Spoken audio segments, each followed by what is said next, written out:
There's a national statistic that's out there that for every 1% drop in interest rate, 5 million people enter into the marketplace. Correct. Okay. Texas being one of the best real estate markets in the country, 1 million out of that 5 million are right here. You know, homeowners in the United States today, their value, what they're worth, is approximately $450,000 because of equity in property and that kind of thing. A renter is worth about $10,000. Newsflash, renters, should you own or should you rent?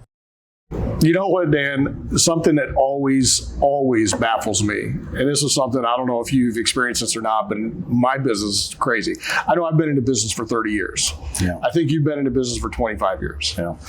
What makes me crazy is there's 55 years between the two of us in experience. Why is it, or how many times do you experience that somebody, as much advice as you can give them, as much leadership and professionalism as you can give them, they always want to go back to Uncle Jim that bought a house in like 2005 and like follow their advice, totally against everything that you're saying. Do you get that? Oh, constantly. It kind of baffles you a little bit, but it's human nature. I think sometimes is that. Give you an example is that they say they're going to take your advice on value. Right. And my wife was an appraiser for 20 years, yeah. And I've been doing this for 25. And then we tell them, hey, you ought to sell your house at $585, right? And they say, oh my gosh, my house is worth $620. Well, why is it worth $620? Because it's their house, right? So everybody's dog is cuter, everybody's kid is smarter, and everybody's house is worth more money. So I guess if to not drive you crazy, you hope to find the person that you can say, listen, let me be the third realtor, because the first realtor wanted to price it at $585 and you said no. The second realtor and the first realtor couldn't sell it. Second realtor couldn't sell it, and then by the third realtor you sell it for $585, and the third realtor's a hero and the first realtor's an idiot. Right. I'd like to be all three. Right. So the smart ones are listening to us in this market because the market's a little bit different, right? And if it's priced right, marketed right, it's going to sell. Right. So I think that's where a lot of people don't really understand. Again, I think it goes back to the emotional part of it, is that the market itself is going to dictate, right? It's going to dictate what your house is going to sell for, sure. What you're going to buy for. The market's going to dictate whether or not you're going to get concessions. I mean, we're in a unusual market right now compared to where we were a couple of years ago where, I mean, nobody was negotiating. I mean, I can tell you, I have no idea how many thousands of loans I've done, right, over the years. Yeah. But what I can tell you is that a couple of years ago, sellers, they were not negotiating at all. Not at all. Fixing a thing. If there was a screw missing, a light switch not working. So true. They were not fixing anything. And still people were paying. I got a question for you. What was the highest during that time? What was the highest somebody paid over asking price that you're aware of? This is a crazy story, but it is $80,000 over the asking price. Okay. The seller had a condo in Hawaii, and excuse me, not the seller, the buyer. The buyer had a condo in Hawaii, and so the letter read this way: we're going to pay you $80,000 over the asking price. We're going to pay you cash. We're going to close in less than 30 days. And by the way, we're going to send you and your family to my condo in Maui for a week on us and the airfare. No way. That's the best I've ever seen. Really? Yeah, that was in Colleyville, Texas, for sure. Yeah, that's where we're at here today. Yeah, we are. Now it's a different market today. Yeah, different market today, but still not a bad market. It's just you got to be realistic. Not 2 years ago, the market's still moving. It's just the people that are moving their houses are the ones that are pricing it right in the sweet spot, and they're marketing it correctly, and they're listening to our advice. And actually, sometimes I feel like in a little tougher market. If they'll listen to us, it actually makes our job a little bit easier. Sure. Because believe it or not, back in that crazy market, you probably attest to this, is most of the world thought that, oh my gosh, you guys must be tearing it up and must be easy, right? Well, it's not easy when you get 22 offers on one house. And you got the first 24 hours. In the first 24 hours, and you got to present them all, and you got and sellers are greedy, and buyers are upset, and all that kind of thing. So it's almost a little bit better of a market now because it's kind of a little bit leveled out, right? So, well, I would agree with you on that. I think it's the perfect time. In many, many years that I've seen, that it's the perfect time for a buyer to buy a house. Not necessarily because of the interest rate or homeowners insurance that's been going up through the roof, right? I understand that the payments for any purchase is higher than what people are expecting. But if you're going to buy a house, which number one, rent's going up as well, right? Just because you don't buy the house doesn't mean that the rent's going to stay at $1,500 a month. It's not. You bet. But when you're buying that house and you're looking at all of those, things to be, where we're at in this market, the reason why I say it's the best time to buy is for exactly the reason you just said. The sellers are negotiating on almost every contract that hits my desk now. I'm looking at $5,000 to $10,000 in seller concessions. Correct. They're negotiating on top of that off the sales price.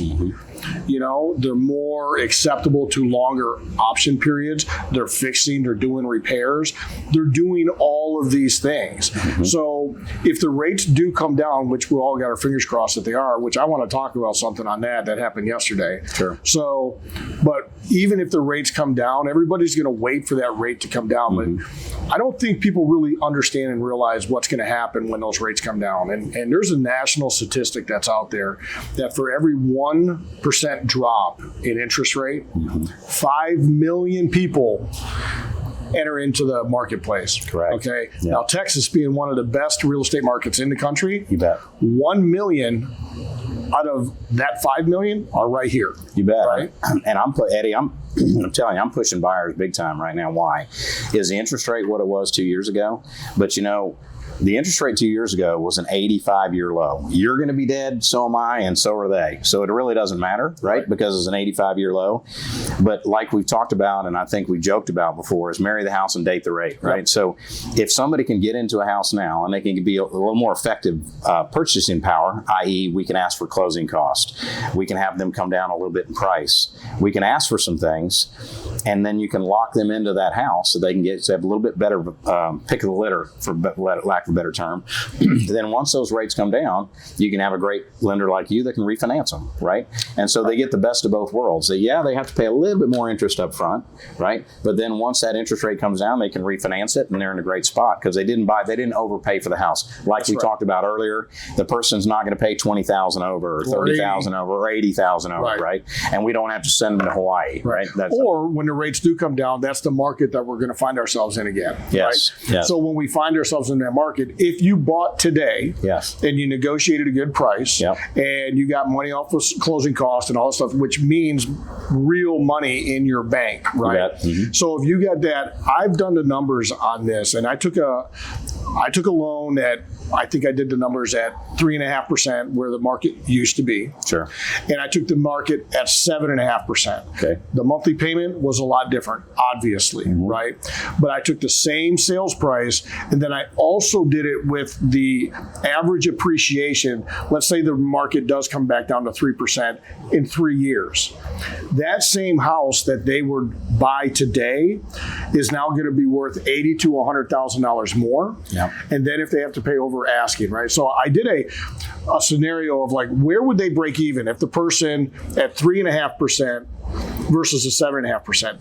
The break-even point on that was over 20 years. But what I did not take into consideration is that person at 7.5, if the rates come down to 3.5, is going to get 3.5 too because they're going to refinance. Amen. Yeah. So they can never ever catch up to that ever. Yeah. And back to our point is that was an 85-year low. And right. The people that are still waiting for that, the unfortunate are not, I guess, fortunate thing for our industry, but unfortunate for, let's say, a buyer that's sitting on the sidelines is, the growth rate through the National Association of Realtors for the DFW area in 2025 is going to be about 10%.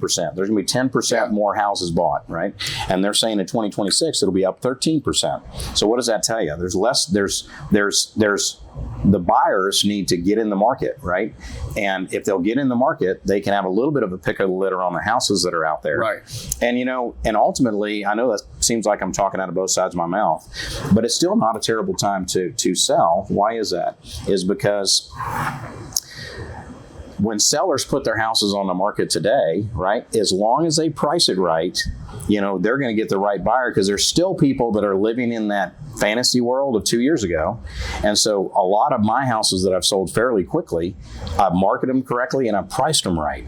And so when you're pricing them right, I'm beating out all those other agents that have put those houses on the market, and they're still thinking it's 2022, and they're putting on their house on the market like we talked about, 620, and I'm putting it on at 585, and it's selling in 2 weeks, right? Right. Where they have to sit on it, and that time value of money. When the sellers that have to sit on a house for a longer period of time to market it longer, they forget about something. They forget about the interest they pay. They forget about the taxes they pay. That's right. They forget about the insurance they pay.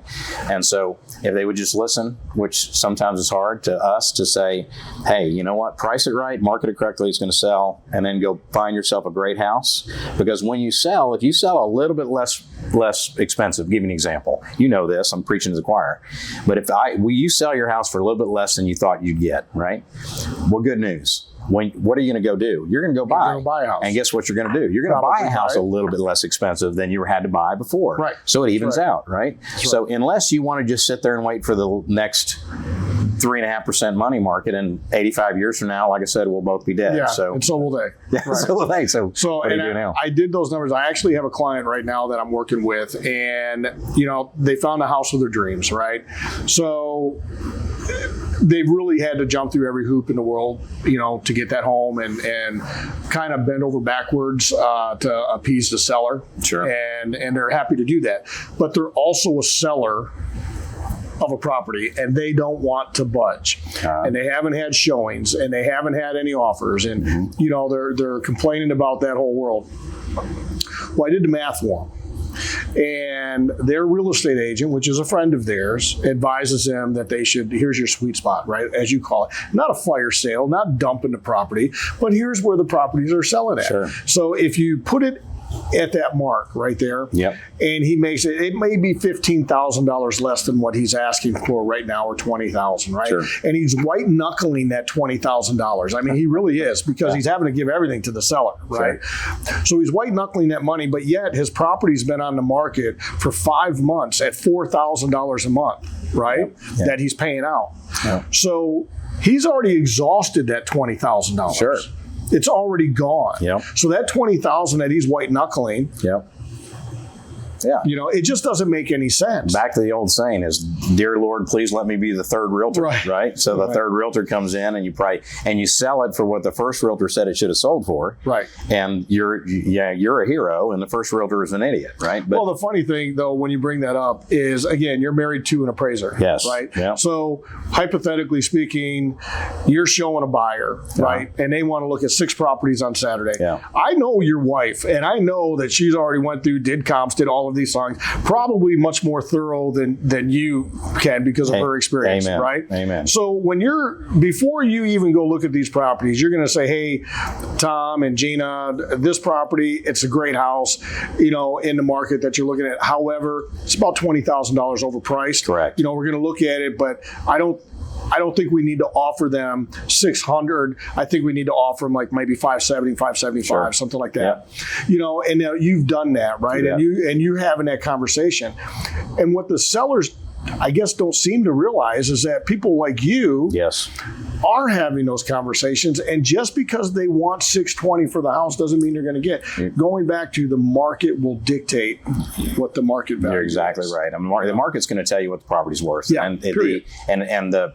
The downfall for sellers right now that are putting their house on the market maybe overpriced are that there's less agents in the market, but the agents that are still here are seasoned agents that have been doing it a long time, like I have, and may have a secret weapon, the smart one in my family, my wife, who's 20-year appraiser, that we can look at values, and we're not going to miss that. And we're not going to miss it for you as a buyer. It's great for you as a buyer, but as a seller, if you're overpriced, you're going to get exposed in this market, right? That's right. So, well, here's another statistic for you. Yeah. Based on what you just said, 75% of the agents today that are licensed agents have been into business for less than 3 years. Wow. So they got into business when the market was going crazy. Yeah. They don't know how to work this business. They don't know how to say no. They don't know how to be realistic in most cases to the sellers that are demanding. Sure. What they're going to sell their property for. It doesn't matter what they want. Sure. Back to that. However, I do want to bring something up. It just hit my mind. Yeah. Something demanding. Yeah, you're good.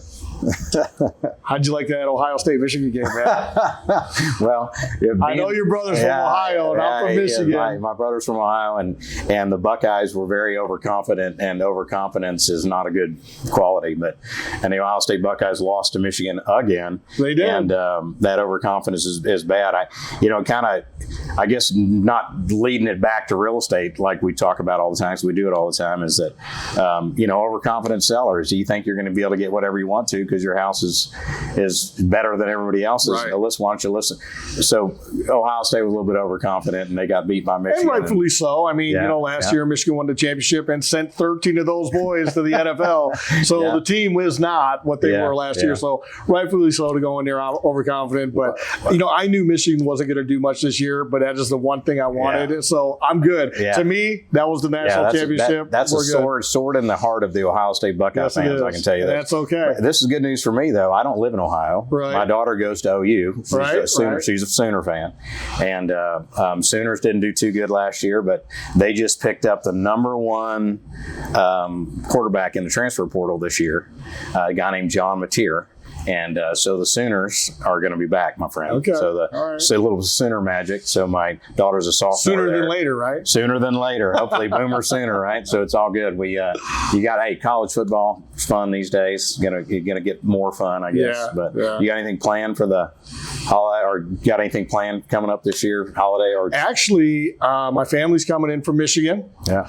And this is I've been here from Michigan, moved here 25 years ago. Yeah. So in the 25 years that I've been here, they've only been here once. I've been up there the whole time. I keep going up there. So this year they're all coming down here. Nice. I've got a little great nephew he's 5 years old. So, that just makes your heart happy with celebrate the little kid stuff with Christmas and Santa and all this stuff. So you bet, man. Looking forward to that. Would like it to get a little more brisk.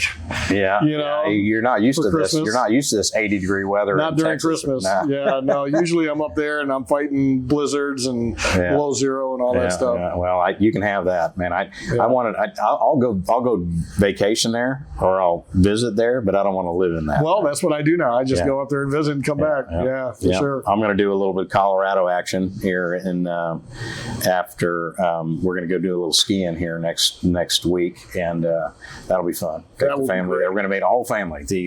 My whole wife's family. We're all meeting in one big house, and we're all going to do a little bit of skiing, a little bit of hanging out, and a little bit of drinking. A little bit of drinking. I'm sure I'm going to have to ask for. I'm going to have to answer a lot of real estate questions, but it's all fun. When you do it for a living, you hope they listen. They actually have a good family. They actually sometimes listen to me. That's good. Which is good. So we know our children don't. Even though they don't. But case in point is I've got on Friday I'm showing a small ranch to my brother-in-law who listens to me, and he's done really well on some of his real estate, and he's a great guy and very successful businessman, and his family's great, and we love them, and but we love them to death. So there you go. That's awesome. Yeah. That brings up when you say they listen to me, it's kind of funny. The other day I had a client that I've been working with for probably 4 or 5 months, right? And it referred to me. I think it was one of the agents out of your office, and she actually works 3 full-time jobs. Right, but she's able to accomplish them all within the same 8-9 hour period. Wow. Right, all remote, all that stuff. Does very well for herself, family, all of that stuff. Well, anyway, we've got her all qualified. Now, mind you, 4 months, right?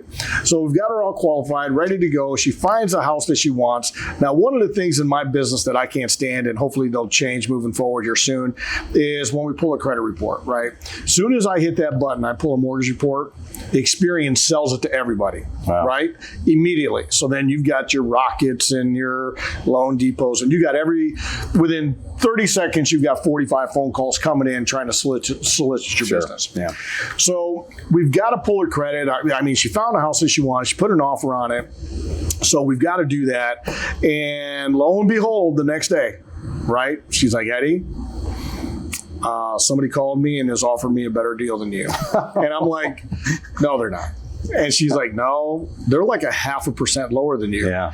And I'm like, no, they're not. and Dan, you know, I own the company, Sure, right? yeah. So it's only my hand in the cookie jar, Sure. right? It's not Sure. the company, the loan officer, Yeah. having to pay for Taj Mahal. Yeah. It's just me, and I'm Yeah. trying to be as aggressive as I can with the rates to be competitive, to make sure that if you refer me a deal, that I'm going to get the deal, so you and I can control the experience that someone's having, right? Sure.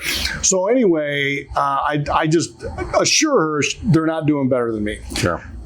So I tell her to go ahead and request their documents, you know, so I could take a look at it. And I said, look, I'm not going to try to negotiate or sell you on anything. I just want to be able to show you apples to apples, right? Sure. Because I asked her, I said, are they what origination are they charging? She said, nothing. And I'm like, there's no way. So anyway, she gets the documents, she sends them over to me, and they did. They had me beat by 0.5%. But they were charging her $12,000. Ouch. $12,000 for that rate. Didn't talk to her about it, didn't disclose it to her. I.e. buying the rate But it's down. buying it down. Mm-hmm. And what was funny is I looked at it and I told her, I said, if you're wanting to spend that money, let me know. Because I can get you the same rate they're offering you for half of what they're charging you. Yeah. You know, and just went through it. And so we had to go through this little story and this little change. And she finally just said, you know what, Eddie, I'm not listening to anybody else but you. Yeah. You know, it's funny, man, is that in our world is that even family sometimes, they even family will, you know, it's like they don't trust you, right? And the trust factor is obviously, like with our clients that are out there in the world, is that, you know, it takes time to build that trust. And if they would just trust good professionals and we tell them honestly, this is what's going on.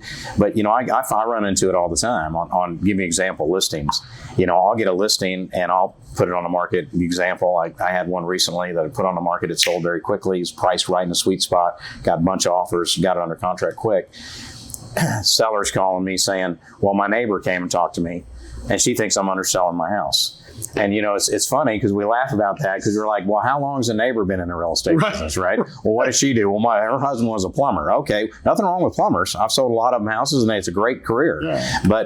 But they're not real estate guys. Well, I'd like to show up on his job site and tell him how to. Hey, I don't know how to fix the plumbing leak, right? You know what I mean? So it's crazy that if they would just trust the fact that you're being shooting straight with them, go through the numbers, and that's part of our battle. Get diagnosed with cancer and go to see your mechanic on what kind of treatment. Exactly. Get brain surgery advice from a car mechanic. Nothing wrong with the car mechanic. I got friends and I've sold them houses, but I wouldn't get brain surgery advice from them. Right. So they just listen to you, and that's a good segue for you. You know, I had a friend the other day that's in the, he's self-employed, and, you know, he writes a lot of things off, and he makes a lot of money, but his tax returns, he writes so many things off. And I meant to ask you this the other day when we were chatting, but what type of loans right now are out there for the guy that writes a lot of things off? Maybe he makes quite a bit of money, but you can't document his taxes all that well, right? Yeah. That are, well, I mean, I heard on the street that there's some new stuff out there, and I should have chatted with you before to fill me in on that. Yeah, there is. You know, whether you're self-employed or you are 1099, especially in self-employed or 1099, it's kind of the same, but sometimes people work for a company that pay them 1099. Okay. They're not just self-employed, meaning it's their company and they have multiple ventures going out, right? Yeah.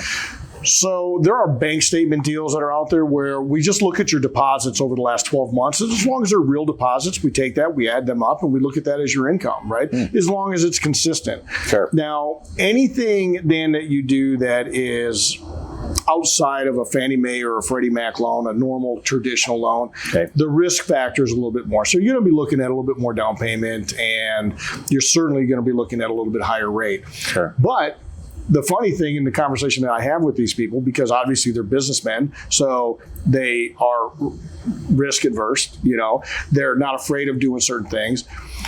They can do one of two things. They can either amend their taxes and pay Uncle Sam thousands and thousands of dollars, and get their income, reported income, up to where they can qualify traditionally, or they can keep doing things the way that they are, accept a little bit higher interest rate that's tax deductible, put a little bit more money down so you got a little bit higher equity position, and maybe refinance in a few months. Yeah, refinance down the road. Yeah. You know, but there's also a new one that came out, is a 1099 loan. Okay. where it's right off of your 1099 income, and they just take a 10% deduction from that as expenses. It's a very aggressive loan. It's fantastic. Nice. And again, a little bit higher risk. And for the investors that are out there, Sure. man, there's a DSCR loan that has no income reported whatsoever. It's all based off of what that property can rent for.